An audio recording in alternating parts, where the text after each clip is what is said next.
Everyone loved that song.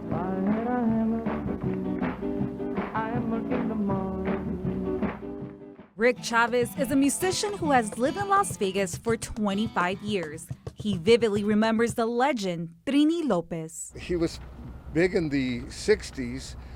What happened was like he recorded a song that Peter, Paul, and Mary did. It was an old 1940s song. It was called If I Had a Hammer.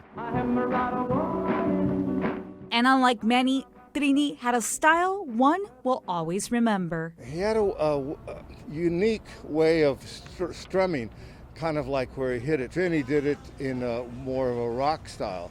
And that was kind of like the beginning of what that was called folk rock. If I had a hammer in the morning. Musician Rick Arroyo moved to Las Vegas in 1995 and says in the 60s you would hear a lot of different styles of music, but not a whole lot of transitions like that. That's a nice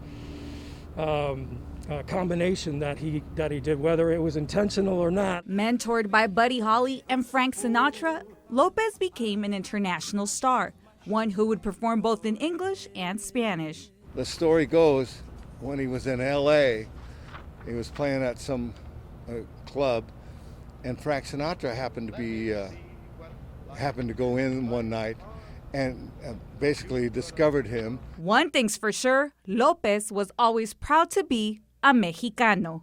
He was in the movie The Dirty Dozen, so watching him on TV as well, which is kind of cool. It's like, oh yeah, Trini. Aside from that, Gibson Guitar Corporation commissioned a signature piece, the Trini Lopez guitar. A couple years later, they did another signature one, but it was more of a solid, more like a rock version of it. Today, many stars like Dave Grohl of Foo Fighters and Noel Gallagher of Oasis carry those collector items.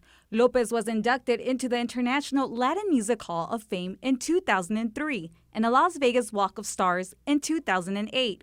Many musicians like Chavez and Arroyo say he will always be a role model to follow. I love his singing voice, the way that he would project, the way that he would work the crowd over. A lot of fun, and it's infectious. He had such a positive vibe, so I would like myself to be positive as well. Chavez says Trini Lopez paved the way for Latino Americans, such as Santana. They have a musical legacy that they leave behind, and it's up to us to, keep that legacy going. And with his hammer and song, may you rest in peace, Trini Lopez. Sally Jaramillo reporting.